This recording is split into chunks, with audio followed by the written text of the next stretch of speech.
Historia del mundo, de la prehistoria a nuestros días, por John Morris Roberts, 86, libro 8, la época más reciente, 5, inicios y finales, nacionalismo y etnicidad.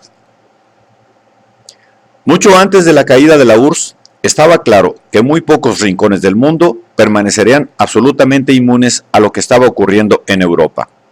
El fin de la Guerra Fría replanteó de inmediato antiguas cuestiones de identidad en todo el continente y más allá, y presentó otras nuevas. Los pueblos empezaban a tener una nueva visión de sí mismos y de los demás, a la luz de lo que muy pronto resultaría ser, para muchos, un mal despertar. Algunas pesadillas se habían desvanecido, pero habían dejado tras de sí un panorama agitado. Se podían plantear de nuevo cuestiones fundamentales sobre identidad, etnicidad y religión, y algunas de las respuestas tenían efectos inquietantes. Una vez más, emergían circunstancias determinantes en la historia del mundo. Casi sin proponérselo, no solo habían desaparecido los acuerdos de seguridad de media Europa junto con el Pacto de Varsovia, sino que la otra mitad, los de la OTAN, también habían sufrido un cambio sutil. La caída de la URSS, el principal enemigo potencial, no solo había desprovisto a la alianza de su principal objetivo, sino también de la presión que le había dado forma. Como una masa de bizcocho al abrir el horno, había empezado a deshincharse un poco. Aunque muchos pensaran ya que la nueva Rusia volvería a emerger y que en el futuro podría llegar a ser una nueva amenaza, la desaparición del enfrentamiento ideológico supondría que los potenciales enemigos tendrían nuevos planteamientos. Muy pronto, algunos países excomunistas solicitaron el ingreso en la OTAN. Polonia, Hungría y la República Checa se integraron en 1999, y Eslovenia, Eslovaquia, Bulgaria, Rumanía y los países bálticos lo fueron haciendo en los 5 años siguientes. Incumpliendo por completo las promesas que el presidente estadounidense George H. W. Bush le había hecho a Mikhail Gorbachev en 1990, la OTAN se había expandido no solo hasta las fronteras de la Unión Soviética, sino más allá. La alianza se había convertido en un instrumento para establecer un vínculo entre la mayor parte de Europa, excepto Rusia y Estados Unidos.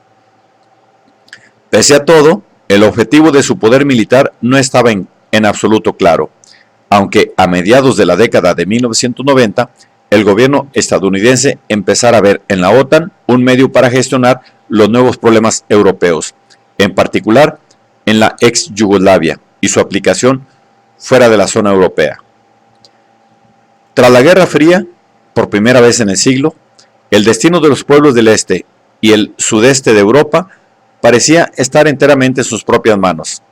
Al igual que los antiguos imperios dinásticos o las extemporizaciones de los dictadores alemanes e italianos durante la Segunda Guerra Mundial, el andamiaje construido por el comunismo en la región se había venido abajo. Tras la recuperación de gran parte de la historia enterrada y la rememoración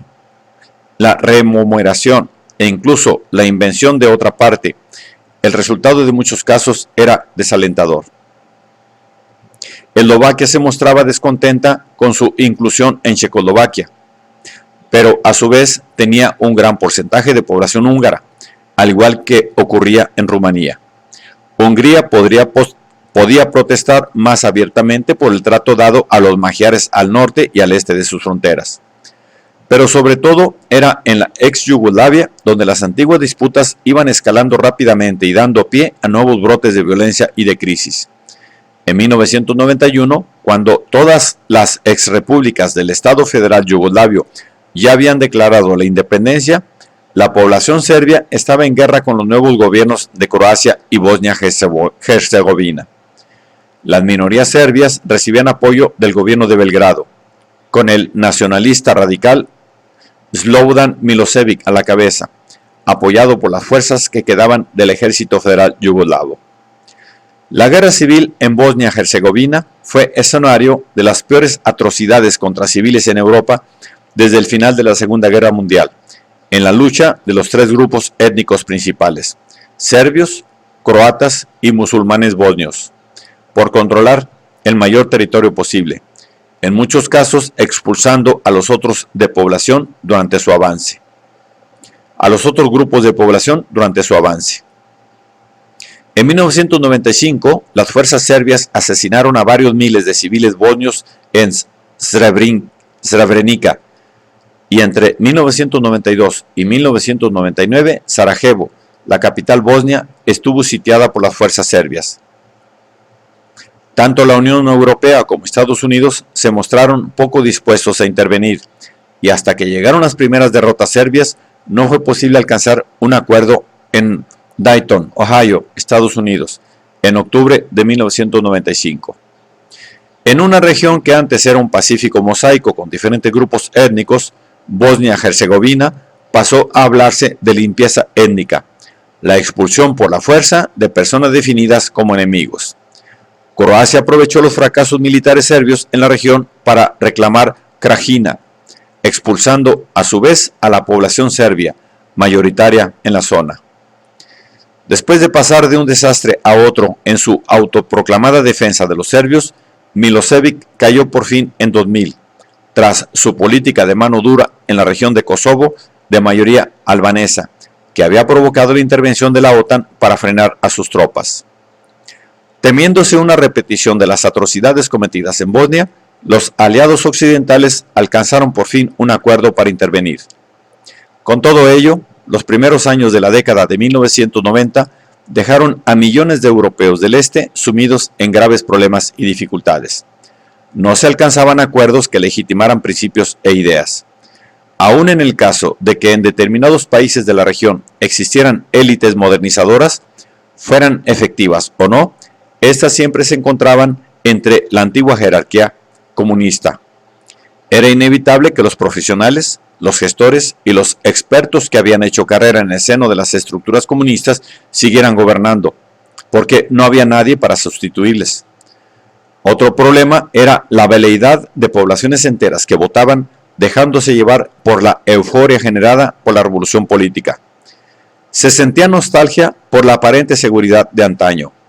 En la búsqueda de una nueva base de legitimidad para el Estado, el único candidato posible parecía ser en muchos casos el nacionalismo, que en tantas ocasiones había esquivado la política, en algunas circunstancias durante siglos.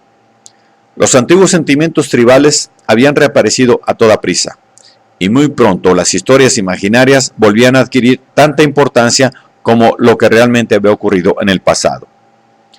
Algunos antiguos enfrentamientos se habían liquidado de forma trágica durante la Segunda Guerra Mundial. Su mayor y más terrible manifestación, el Holocausto, que era el nombre dado al intento de exterminio del pueblo judío por parte de los nazis, había puesto punto final a la historia del este de Europa como centro de la judería mundial. En 1901 acogía a 3/4 de los judíos del mundo, en su mayoría en el Imperio Ruso. En estas regiones donde antaño se hablaba hebreo, actualmente no queda más que un 10% de judíos. Casi la mitad de la población judía mundial vive ahora en países de habla inglesa y otro 30% en Israel. En el este de Europa, los partidos comunistas, ansiosos por explotar algo tan tradicional como el antisemitismo del pueblo, en particular en la Unión Soviética, habían fomentado la inmigración de los judíos a través del acoso y la persecución judicial. En algunos países aquello eliminó prácticamente lo que quedaba en 1945 de la población judía como elemento demográfico significativo. Los 200.000 judíos polacos que sobrevivían en 1945 volvieron muy pronto a ser víctimas de pogromos y hostigamientos, y en 1990 solo 6.000 se habían negado a emigrar. El corazón de la antigua judería del este de Europa había desaparecido. En algunos países de Europa occidental también se enconaban las posiciones de algunas minorías. Los separatistas vascos sembraban el terror en España. Valones y flamencos se echaban pullas en Bélgica. Irlanda del Norte era probablemente el escenario más crítico. Durante toda la década de 1990, al unionismo británico y el nacionalismo irlandés siguieron obstaculizando el camino hacia la paz. El acuerdo anglo-irlandés de 1995 había reconocido el derecho de Irlanda a tomar parte en la negociación del futuro del Ulster y había puesto en marcha una nueva maquinaria para hacerlo posible. Se dictó una tregua que acabó trágicamente a los 18 meses escasos. Pero cuando el Partido Laborista llegó al poder en 1997, demostró tener voluntad de dar el importante paso simbólico de abrir negociaciones directas con el Sinn Féin, movimiento político que daba cobijo a los terroristas del IRA. Antes de que acabara el año, el primer ministro británico recibió a los representantes del Sinn Féin en Londres y en 1998, en cooperación con el gobierno irlandés, las iniciativas británicas triunfaron contra todo pronóstico y consiguieron el apoyo de los líderes oficiales del Sinn Féin y de los unionistas del Ulster para celebrar un referéndum en toda Irlanda y plantear propuestas que iban más lejos que nunca en cuanto a la institucionalización de la protección de la minoría nacionalista en el norte y al vínculo histórico del norte con el Reino Unido. El Acuerdo del Viernes Santo, como se llamaría, implicaba un cambio fundamental en el significado que adquiriría en el futuro la soberanía de la corona, y con el paso del tiempo sobrepasaría con creces las medidas de restitución que estaba introduciendo en aquella misma época el gobierno británico en Escocia y Gales. Aunque los detalles aún podían provocar grandes divisiones, los principios de los nuevos acuerdos se ganaron la aprobación popular a ambos lados de la frontera. Aunque, además, los gobiernos británicos e irlandés al principio fracasaron en la elaboración de un ejecutivo norirlandés que representara a todas las partes y tuvieron por tanto que volver al gobierno directo desde Londres. La provincia se libró de los atentados terroristas que la habían asolado hasta 1998.